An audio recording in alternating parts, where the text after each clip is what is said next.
दिल्ली से जयपुर तक कांग्रेस का एक ही सवाल गूंज रहा है कि क्या देश में वोट चोरी हो रहे हैं। यहां दिल्ली में राहुल गांधी, प्रियंका गांधी, कांग्रेस लगातार विरोध कर रही है, तो वहीं दूसरी ओर अब उस उग्र आंदोलन की आग देश के हर कोने में पहुंच रही है। हाल ही में जयपुर में कांग्रेस की ओर से विरोध किया गया, जहां पर राजस्थान कांग्रेस के तमाम नेता मौजूद थे। वहीं इस मौके पर मौजूदा कांग्रेस नेता सचिन पायलट ने मीडिया के सामने बीजेपी और चुनाव आयोग पर गंभीर सवाल खड़े कर दिए। उनका कहना है कि जब निर्वाचन आयोग से जवाब मांगा जा रहा था, तब उसके बचाव में खुद बीजेपी सामने आ गई है। कार्रवाई से पीछे हट रहा है और अजीब बात यह है कि बजाय निर्वाचन आयोग के बीजेपी आके उनकी बैटिंग कर रही है, भाजपा आके डिफेंड कर रही है, बचाव कर रही है, राहुल गांधी शपथ पत्र मांग रहे हैं। सरकार को इसमें नहीं पड़ना चाहिए। निर्वाचन आयोग की नैतिक और एक संवैधानिक जिम्मेदारी है कि एक एक वोट की पहचान हो, कोई गड़बड़ी ना हो। और राहुल जी ने सिद्ध किया है, हमने सिर्फ कहा जांच करिए, जांच करने को तैयार नहीं है। तो पब्लिक में जाके बात को हम लोग रख रहे हैं ताकि जनता को पता रहे कि वोट की चोरी बंद हो।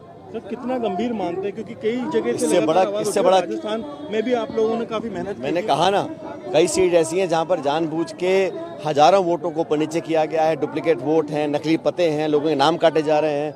तो वोट से वंचित रखना और गलत वोट डलवाना, इससे बड़ा पाप कोई नहीं हो सकता। जयपुर ग्रामीण को लेकर के भी आपने सवाल बिल्कुल जी बिल्कुल। सचिन पायलट यही नहीं रुके, उन्होंने कहा कि अगर सब कुछ पारदर्शी है तो इन सवालों के जवाब देने में क्यों हिचक रहे हैं।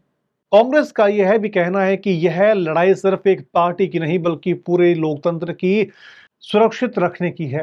पायलट के दो टूक जवाब शब्दों में कहा कि यह एक दिन का विरोध नहीं होगा, यह एक लंबा अभियान होगा जिसमें कैंडल मार्च से लेकर के देश भर में आंदोलन किए जाएंगे। उन्होंने चेतावनी दी कि अगर वोटरों को वंचित रखने और नकली वोट डालने की प्रक्रिया जारी रही तो यह लोकतंत्र के लिए सबसे बड़ा खतरा होगा। अंत में उन्होंने कहा, हार जीत लोकतंत्र में होती रहती है, लेकिन अगर लाखों वोट काट दिए जाएं, फर्जी वोट डलवा दिए जाएं, तो यह सिर्फ चुनावी मुद्दा नहीं बल्कि देश के लोकतांत्रिक भविष्य का सवाल है।